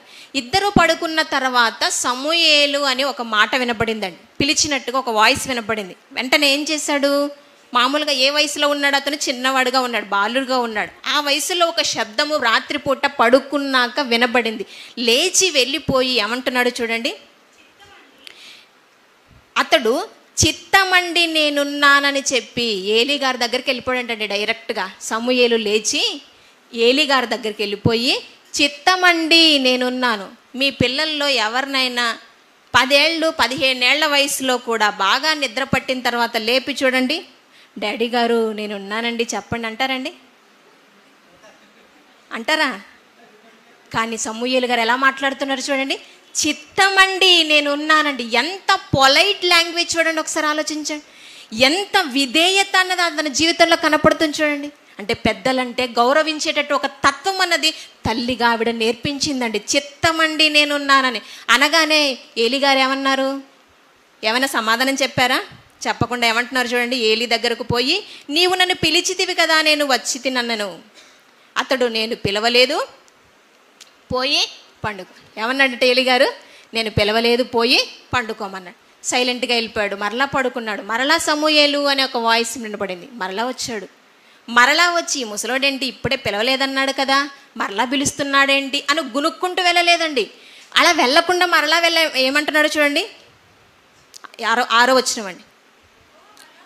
యెహోవా మరలా సమూయేలును పిలవగా సమూయేలు లేచి ఏలీ యొద్దకు పోయి, చిత్తము నీవు నన్ను పిలిచితివి గనుక వచ్చి తినను. మరలా చిత్తము నీవు నన్ను పిలిచితివి గనుక నేను వచ్చి తినను. ఏంటి ఇందాక వస్తే పిలవలేదన్నావు కదా, మరలా ఎందుకు పిలుస్తున్నావు అని మాట్లాడలేదు ప్రేమైన దేవుని వారలారా. చక్కగా మరలా రెండవసారి కూడా చిత్తము ఇదిగో నేను వచ్చి ఉన్నాను, మరలా నేను పిలవలేదు, మరలా పోయి పడుకోమన్నాడు. మూడవసారి కూడా మరలా వినబడిందండి అదే సౌండ్, మరలా సమూయేలు గాడని. నిజంగా ఈ టైంలో ఆ పిల్లలకి ఏమనండి, మామూలుగా మన పిల్లలకైతే ఏమనుకుంటారు చెప్పండి, ఎలా బిహేవ్ చేస్తారు చెప్పండి. కానీ సమూయేలు గారు మాత్రం చక్కగా వెళ్ళి మూడవసారి కూడా ఏమంటున్నాడు, 3వ మారు 8వ వచనం చదువుకుంటున్నామండి. యెహోవా 3వ మారు సమూయేలును పిలవగా అతడు లేచి ఏలీ దగ్గరకు పోయి, చిత్తము నీవు నన్ను పిలిచితివే, ఇదిగో వచ్చి తిననగా ఏలీ యెహోవా ఆ బాలుని పిలిచినని గ్రహించి 3 సార్లు కూడా అదే మాట, అదే విధేయత కలిగినటువంటి జీవితం మన సమూయేలు గారిలో చూస్తున్నాం ప్రేమైన దేవుని వల్ల. ఆ తర్వాత అప్పుడు అర్థమైందండి ఏలీ గారికి, వెంటనే ఈసారి కనుక అదే సౌండ్ నీకు వినబడితే నువ్వేం చేయాలి, చిత్తము నేనున్నాను, నేను వింటున్నాను, నీ దాసు నేను వింటున్నానని చెప్పు అని చెప్పగానే వెళ్ళి మూడోసారి పడుకున్నాడండి. పడుకోగానే మరలా దేవుడు పిలుస్తున్నాడు. ఏమని పిలుస్తున్నాడు, ఈ సందర్భంలో ఒక మాట చదువుకున్నాడు, 10వ వచనం చదువుకుందాం. తరువాత యెహోవా ప్రత్యక్షమై నిలిచి ఆ రీతిగా సమూయేలు ఈ విషయంలో జాన్సన్ అన్నయ్య గారు నాకు గుర్తొచ్చారండి. ఒక సందర్భంలో మనకు ఒకసారి ఒక మాట చెప్పారండి, యాకోబు, గుర్తొచ్చిందా మీకు? యాకోబు అంటున్నాడంటే యాకోబును దేవుడు ఎంతగా ప్రేమించాడు అనే మాట నాకు గుర్తొచ్చిందని ఈ మాట చదువుకున్నప్పుడు. ఇక్కడ దేవుడు సమూయేలు గారిని కూడా, సమూయేలు ముందు మాటల్లో మనం ఎక్కడ చదువుకున్నా కూడా సమూయేలు అని ఉంటుంది. ఇక్కడికి వచ్చేసరికి దీర్ఘం మనకు కనపడుతుందండి. సమూయేలు అని పిలుస్తున్నాడండి దేవుడు. అంటే దేవుడు సమూయేలు గారిని ఎంత ప్రేమించాడో ఒక్కసారి ఆలోచించండి ప్రేమైన దేవుని వారలారా. ఇంకా ఏమంటున్నాడో చూద్దాం అక్కడ అదే సందర్భంలో. 11వ వచనము మధ్య భాగం నుంచి చదువుకుందామండి. ఇశ్రాయేలీయులలో నేను ఒక కార్యము 3వ అధ్యాయము 11వ వచనం మధ్య భాగం నుంచి చదువుతున్నానండి. ఇశ్రాయేలీయులలో నేను ఒక కార్యము చేయబోవుచున్నాను, దానిని వినువారందరి చెవులు గింగురుమనును. ఏమంటున్నాడండి, నేను ఒక కార్యము చేయబోతున్నాను, దాన్ని నేను సమూయేలు గారికి చెప్పాలనుకుంటున్నాను అంటున్నాడు. ఇశ్రాయేలీలలో నేను చేయబోవు కార్యాన్ని దేవుడు సమూయేలు గారితో చెప్పాలనుకుంటున్నాడు. ఈ సందర్భంలో మనకు ఒక వ్యక్తి గుర్తు రావాలండి. తాను చేయబోవు కార్యాన్ని ఒక వ్యక్తికి తెలియజేస్తాడు. ఎవరైనా? అబ్రహాము గారు. నేను చెప్పకుండా దాచేదనా అంటున్నాడు. మరి విశ్వాసులకు తండ్రి అయినటువంటి అబ్రహాము గారితో మాట్లాడాలని దేవుడు ఆశించాడు, ఆ రోజు చెప్పాలి అనుకున్నాడు. అలాగే సమూయేలు గారితో కూడా దేవుడు చెప్పాలనుకుంటున్నాడు ప్రేమని దేవుని వల్ల. అంటే బాలుడుగా ఉన్న నాటి నుంచే దేవునికి ఎంత ప్రియమైన వాడుగా సమూయేలు బ్రతికారో మనం అర్థం చేసుకోవాలి. దానికి కారణం ఏంటో తెలుసా? తల్లి పెంచినటువంటి విధానమే ప్రేమని దేవుని వల్ల. తల్లిగారు పెంచినటువంటి విధానమే. అంటే తల్లిదండ్రులుగా చిన్ననాటి నుంచి మనం ఏ విధంగా అయితే పెంచుతామో అలాగే పిల్లలు తయారవుతారు. మనం ఉపదేశించాలి. ముందుగా బాలుడు నడవలసిన త్రోవెంటో మనకు నేర్పించగలిగితే వాడు పెద్దవాడైనప్పుడు దాని నుంచి తొలగిపోకుండా చక్కగా ప్రవర్తిస్తారు అన్నది ఈ సమూయేలు గారిని బట్టి మనకు అర్థమవుతుంది ప్రేమని దేవుని వల్ల. అంటే ఈరోజు తల్లులుగా మనం విఫలులవుతున్నాము. తల్లిదండ్రులుగా ఈరోజు ప్రపంచ మానవాళి అంతా కూడా తమ పిల్లలు చెడు నడచడానికి కారణమవుతున్నారంటే పిల్లలను పెంచే విషయంలో ఎక్కడో ఫెయిల్యూర్ అవుతున్నారు, ఎక్కడో పొరపాటు చేస్తున్నారు అన్నది మనం అర్థం చేసుకోవాలి. అంతే కదండి. చక్కగా ఒక మార్గాన్ని, ఇప్పుడు హైదరాబాదుకు వెళ్ళాలనే ఒక మనం గోల్తో మనం వచ్చాం. అలా వెళ్ళేటప్పుడు ఆ రూట్ ఏదైతే ఉందో అదే రూట్లో మనం వెళ్ళాలి. కానీ మధ్యలో ఒక చిన్న డైవర్షన్ తీసుకున్నాం అనుకోండి, హైదరాబాద్కే వెళ్తామా? వెళ్ళము, ఎక్కడికో వెళ్ళిపోతాం. అలాగే పరలోకానికి వెళ్ళాలనే ఒక గోల్తో మనం ఉన్నప్పుడు మన పిల్లల్ని కూడా అదే మార్గంలో మనం పెంచాలి, అదే గోల్తో మనం పెంచాలే తప్ప మధ్యలో చదువులు, సంబరాలు, షికార్లు ఇవన్నీ కూడా జత చేసామనుకోండి ఎలా ఉంటుంది చెప్పండి? మొత్తంగా ఫెయిల్ అయిపోతాం ప్రేమైన దేవుని వల్ల. బాలుడుగా ఉన్నటువంటి ఆ సమూయేలు ఏ రోజైనా అమ్మ నేను గోళీలాట ఆడుకుంటానని వెళ్ళిపోయాడా? చిన్న వయసులో యెహోవా మందిరంలో ఉండి పరిచర్యనే ప్రాణంగా భావించాడే తప్ప ఆ చుట్టూ ఉన్నటువంటి పిల్లలంతా కూడా ఆడుకుంటే వాళ్ళతో 1 గంట సేపు ఆడుకొని వస్తానమ్మా అని వెళ్ళలేదండి. ఆలోచించండి ప్రేమైన దేవుని వల్ల. కానీ ఈరోజు మన పిల్లలు ఎలా అడుగుతుంటారు? బీచ్కి వెళ్దామా అని అడుగుతుంటారు, ఇంకో చోటుకి వెళ్దామా, ఐస్ క్రీమ్ పార్లర్కి వెళ్దామా, ఇంకొక చోటుకి వెళ్దామా అని అడుగుతూ ఉంటుంటారండి. మనం ఏం చేస్తున్నాం? పోనీ పిల్లలే కదా, ఎప్పుడు అడగరు కదా. ఒక్కసారి రుచి చూపించామనుకోండి, ఇంకా ప్రతి వారం బీచే. ఇంకేముంటుంది చెప్పండి? ఇంకా దేవుడి సన్నిధి ఏముంటుంది, మాటలు ఏముంటాయి, దేవుని యొక్క విధానం ఏముంటుంది చెప్పండి ప్రేమైన దేవుని వాళ్ళ. కానీ సమూయేలు గారిని పెంచేటప్పుడు తల్లిగా చాలా బాధ్యతను తీసుకుంది, చాలా గొప్పగా అతన్ని పెంచగలిగింది ప్రేమైన దేవుని వల్ల. ఈరోజు మనము మన ప్రవర్తన విషయములో మనం చాలా జాగ్రత్తగా ఉండాలి. దేవుడు తన పిల్లలనే మనకు అప్పగిస్తున్నాడు. ఆ పిల్లలను చాలా జాగ్రత్తగా పెంచి మరలా మనం అతన్ని దేవుని కొరకు అర్పించాలి. భక్తునిగా పెంచింది ఆవిడ. ఏ రోజు తన బిడ్డ చెడు నడిచినట్టుగా మనకు బైబిల్లో కనిపించలేదు. బాలుని నుంచి ముసలి వయసు వరకు కూడా, చివరకు ప్రాణం విడిచేంత వరకు కూడా ఏ రోజు మరలా నా తల్లి నా తండ్రి ఇంటిని చూసేస్తాను, అక్క చెల్లెలను చూసేస్తానని ఏ రోజు కూడా సమూయేలు మరలా తిరిగి ఇంటికి వెళ్ళినట్టుగా మనకు సందర్భం మనకు కనపడదని. ప్రతి సంవత్సరం కూడా మరలా తల్లిదండ్రులు వస్తున్నారు. మరలా ఏం చేస్తుందట తల్లి? ఒక చొక్కాయి కూడా కుట్టుకొని తీసుకొని వస్తుందట. ఆ అంగిని వేసుకుంటున్నాడట. కానీ అమ్మాయి ఒక్కరోజు నన్ను తీసుకెళ్ళవా, కనీసం పండక్కైనా నన్ను తీసుకెళ్ళవా అని అడిగిన సందర్భాలు ఎక్కడ కూడా సమూయేలు గారి గురించి మనకు కనిపించవు ప్రేమైన దేవుని వల్ల. అంటే మనము దేవుని కొరకు పెంచే విషయములో మనమే ఎక్కడో పొరపాటు చేస్తున్నాము. ఆ పొరపాటు తన జీవితంలో జరగకుండా హన్నా గారు జాగ్రత్త పడ్డారు కాబట్టి భక్తునిగా ఈ ప్రపంచానికి అందించింది ప్రేమైన దేవుని వల్ల. భక్తునిగా ఈరోజు ప్రపంచంలో మనకు పరిచయం చేసింది.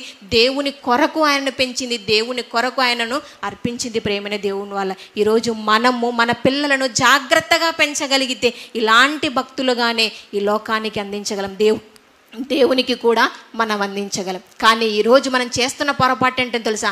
మన ఆత్మీయ తండ్రి గారు పడేటటువంటి బాధదేనండి. ముందుగా దేవుని జ్ఞానం నేర్పించండి అని ఆయన ఎప్పుడు కూడా వాపోతుంటాడండి. చదువుల కంటే ప్రాముఖ్యమైనది ఇది అని ఎన్నోసార్లు చెప్తూ ఉంటారండి. కానీ మనం పంపించేది ఎక్కువగా ఎక్కడికి? చదువులకే. చాలామంది స్త్రీలు పురుషులు వస్తుంటారండి, ప్రార్థనలకు వస్తూ ఉంటారు. తల్లి మాత్రం వస్తుంటుందండి. కొంతమంది తండ్రి మాత్రమే వస్తుంటాడు. ఎక్కడ కూడికలు జరిగిన ఆదివారం మాత్రం వస్తుంటారు. మిగతా మధ్య కార్యక్రమంలో స్త్రీలు మాత్రం వస్తుంటారు. వస్తే భర్త మాత్రం వస్తుంటాడు. వీళ్ళిద్దరు కలిసి వస్తారు, కానీ పిల్లలు మాత్రం తీసుకొని రారు. ఎందుకు? వాళ్ళకి ఎగ్జామ్స్ ఉన్నాయటండి, స్లిప్ టెస్ట్లు ఉన్నాయటండి, ఇంకేదో రకరకాల కారణాలు చెప్తూ ఉంటారండి. అంటే నిజంగా దేవునికి సంబంధించిన వాక్యానికి సంబంధించినటువంటి పరీక్షలు రాయకపోతే ఏమంటారు? కొన్ని పరీక్షలకు సిద్ధపడండి అంటారా? ఆ పరీక్షలు రాయండి, దేవుని యొక్క వాక్యాన్ని నేర్చుకొని బైబిల్ను తర్ఫీదు కండి అని ఏ తల్లి తండ్రి చెప్పట్లేదండి. ఏం పర్లేదు, ఈరోజు కాకపోయినా వచ్చే సంవత్సరం పర్వాలేదండి, ఏప్రిల్లో ఫెయిల్ అయినా ఆ తర్వాత జూనో జూలైయో ఉంటుంది, ఏం పర్లేదు కుమారుడా అంటారండి. అక్కడ మాత్రం ఒక్క మార్కు కూడా తక్కువ రాకూడదు, చక్కగా చదువుకోమని బాధపడుతూ ఉంటారు ప్రేమని దేవుని వల్ల. అంటే ప్రతి తల్లి తండ్రి దైవ జ్ఞానాన్ని పిల్లలకు నేర్పించట్లేదు, కానీ లోక సంబంధమైనటువంటి జ్ఞానాన్ని వారికి నేర్పిస్తున్నారు. అంటే మనం ఎక్కడో డైవర్ట్ చేస్తున్నాం పిల్లల్ని, మనమే మన జీవితంలో డైవర్ట్ చేస్తున్నామండి పిల్లల్ని. దేవుని జ్ఞానాన్ని అభ్యసింపచేసి ప్రతిరోజు దేవునిలో పెంచవలసినటువంటి మనము లోక విద్యను అనేది మనము జోడించి వాటి వైపే దృష్టి సారిస్తున్నామే తప్ప దేవుని యొక్క జ్ఞానం విషయంలో మాత్రం మనము లోటు చేస్తున్నాం, మనమే పొరపాటు చేస్తున్నాం ప్రేమని దేవుని వాళ్ళ. అలాంటి పొరపాటు చెయ్యకుండా మన జీవితంలో మనం జాగ్రత్త పడగలిగితే ఒక భక్తుని మనము ఈ లోకానికి అందించిన వారం అవుతాం, దేవుని చేతులకు అప్పగించిన వారం అవుతాం. ఇన్ని మాటలు విన్నా కూడా మనకు డౌట్ ఉంటుందండి, ఏంటి నిజంగా పెంచగలమా?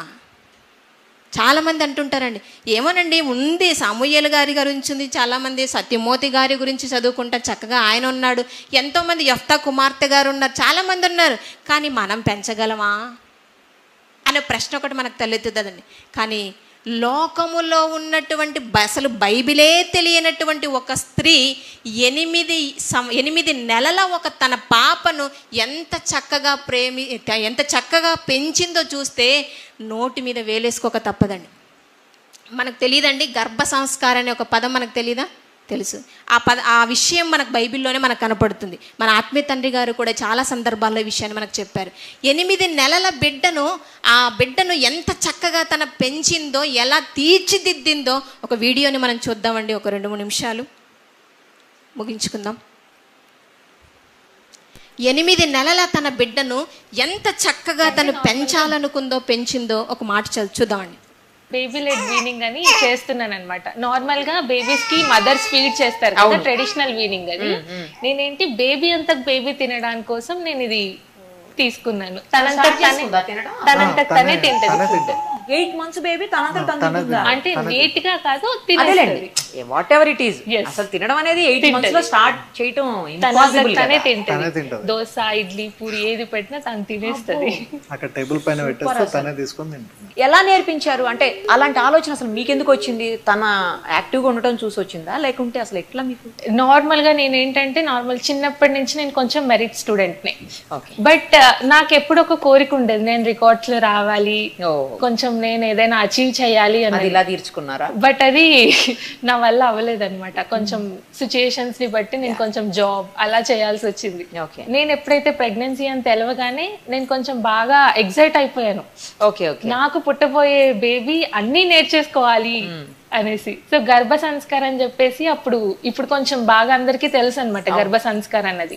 అప్పుడు నేను దాని మీద కొంచెం basic research, 1 level of research చేశాను. ఏంటి అసలు గర్భ సంస్కారం అనేది?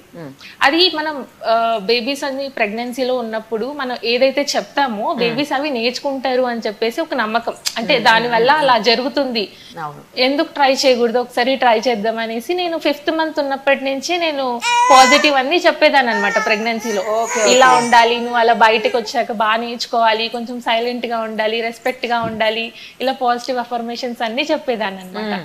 సో అలా నాకు డెలివరీ అయినప్పటి నుంచి ఇప్పటిదాకా కూడా బేబీ నేను ఏవేవైతే మాట్లాడానో సేమ్ అదే విధంగానే ఉందన్నమాట. బేబీ తనంతకు తను తినడం కానీ, తనంతకు తను నేర్చుకోవడం కానీ, తన కాన్సన్ట్రేషన్ ఏదైనా చెప్తే కాన్సన్ట్రేషన్ పెట్టడం కానీ ఎవరు నమ్మరు. బట్ 3 months లో తనకి నేను చూపిస్తే ఖచ్చితంగా కాన్సన్ట్రేషన్ ఇప్పిస్తాము. ఎవరి స్టోరీస్ అలా చెప్తాను, దాన్ని అలా చేసేయకూడదు. ఓకే, నెక్స్ట్ ఇంకోటి చెప్పు. ఇప్పుడు యానిమల్స్ చెప్దామా? Animals. Adya, rat. Which is rat?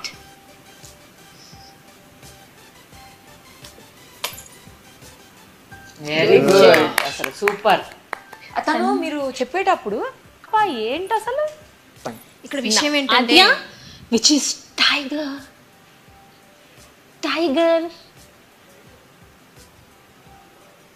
Good job. Super అసలు. చాలా 8 నెలల ఆ బిడ్డకు ఎంత చక్కగా ఆ బిడ్డ తింటుందట అండి. తింటదండి మీ బిడ్డ అయితే? నానా తిప్పలు పడుతుంటామండి తల్లులుగా, అవునా కాదా? అది చూపించి ఆ బూచోడు ఈ బూచోడు అదని ఇదని వంగోని కూర్చొని నానా తిప్పలు పడుతూ ఉంటాం. కానీ ఆ బిడ్డ ముందు ఆ తల్లి పెట్టగానే చక్కగా పూరి, ఇడ్లీ, వడ, దోశ అన్నీ తినేస్తుందట. చక్కగా హ్యాపీగా తినేస్తుందట ప్రేమైన దేవుని వల్ల. అంటే ఆ బిడ్డని ఎలా పెంచిందో ఒకసారి ఆలోచించండి. ఆవిడేమైనా క్రైస్తవురాలా అండి? క్రైస్తవురాలమే కాదు. కాకపోయినా 8 నెలల ఆ బిడ్డని చక్కగా పెంచగలుగుతుంది.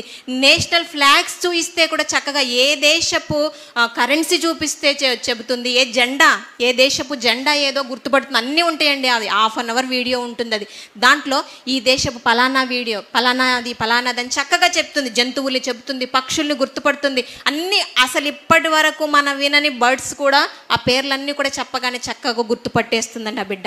అంటే నిజంగానే ఆ బిడ్డకు ఎంత చక్కటి జ్ఞానాన్ని, ఎన్ని నెలలమ్మా? 8 నెలల్లోనే తన బిడ్డకు బైబిల్ తెలియని ఆవిడ అంత చక్కగా నేర్పించినప్పుడు మరి మనం ఎందుకు నేర్పకూడదు చెప్పండి? మనం ఎందుకు నేర్పలేమని మనం అనుకుంటున్నాం చెప్పండి ప్రేమైన దేవుని వాళ్ళ? ఇటు లోకపరంగా ఒక 8 నెలల బిడ్డను తీర్చిదిద్దినటువంటి ఒక తల్లి మనకు కనపడుతుంది. అలాగే బైబిల్లో ఒక 6-7 సంవత్సరాల బిడ్డను పెంచి దేవుని కొరకు పెంచినటువంటి, భక్తునిగా పెంచినటువంటి ఒక స్త్రీ మనకు కనపడుతుంది. మరి మనం ఎందుకు పెంచలేకపోతున్నాం? వాళ్ళు చాలామంది అనుకుంటుంటారు సమాజాన్ని చూసి చెడిపోతున్నారండి, సమాజాన్ని చూసి చెడిపోతున్నారు అని మాట్లాడుతూ ఉంటారు. మరి సమాజం సమూయేలుకు లేదా?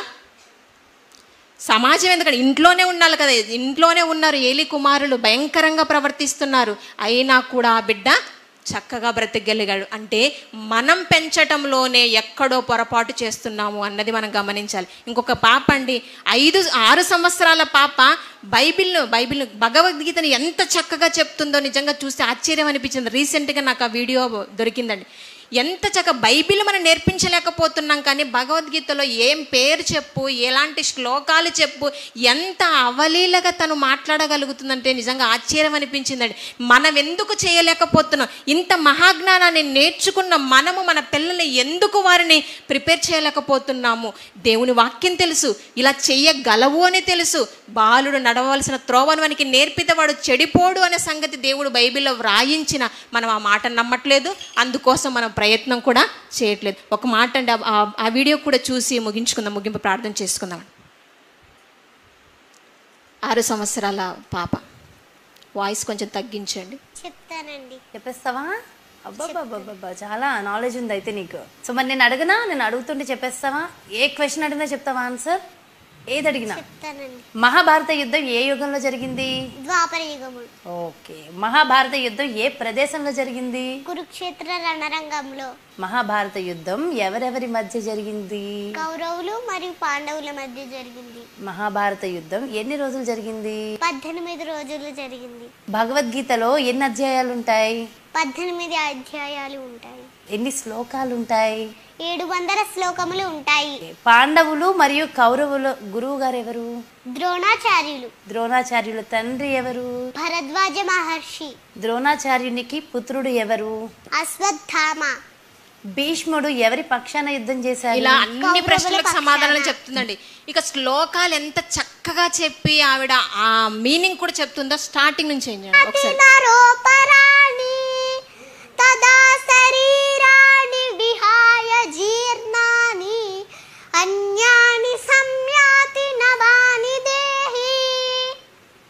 మానవుడు జీర్ణ వస్త్రములను విడిచి నూతన వస్త్రములను ధరించునట్లు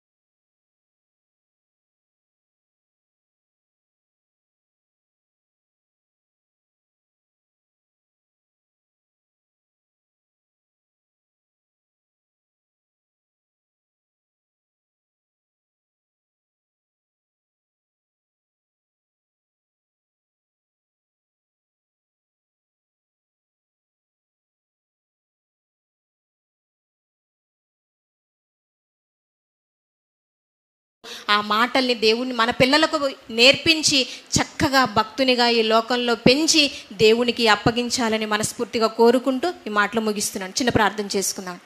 దయగలిగిన మా కన్న తండ్రి, నాయన నీ పాదములకు వందనములు చెల్లిస్తుంటున్నామయ్యా. తండ్రి, మమ్మల్ని ప్రేమించి తండ్రి ఎన్నో విషయాలను మా కొరకు వ్రాయించారు. ఆ మాటలు మేము అందులో కొన్నింటిని తండ్రి మేము నేర్చుకున్న ప్రకారంగా మేము మీ కొరకు బ్రతికి మాకు ఇచ్చినటువంటి గర్భఫలాలను తండ్రి మీ కొరకు పెంచుటకు సహాయాన్ని దయచేయమని కోరుకుంటూ, మీ తోడు సహాయాన్ని అందించమని కోరుకుంటూ, మరలా మేము మీ యొక్క వాక్యాన్ని అక్కగారి ద్వారా వినబోతుండగా తండ్రి చక్కటి మంచి మనస్సును మాకు అనుగ్రహించమని కోరుకుంటున్నాం. మిగతా కార్యక్రమం అంతటిలో మీరు తోడుండి నడిపించమని అర్థిస్తూ, మాకింతటి చక్కటి జ్ఞానాన్ని, ఆత్మీయ జ్ఞానాన్ని నేర్పుతున్నటువంటి మా ఆత్మీయ తండ్రి గారి జ్ఞాపకం చేసుకునండి. ఆయనకు చక్కటి ఆయుష్ను, ఆరోగ్యాన్ని ప్రసాదించమని అర్థిస్తూ, యేసుక్రీస్తు వారి అతి శ్రేష్టమైన నామములో ఈ కొద్ది మా ప్రార్థన అడిగి వేడుకొని చుంటున్నాం మా తండ్రి.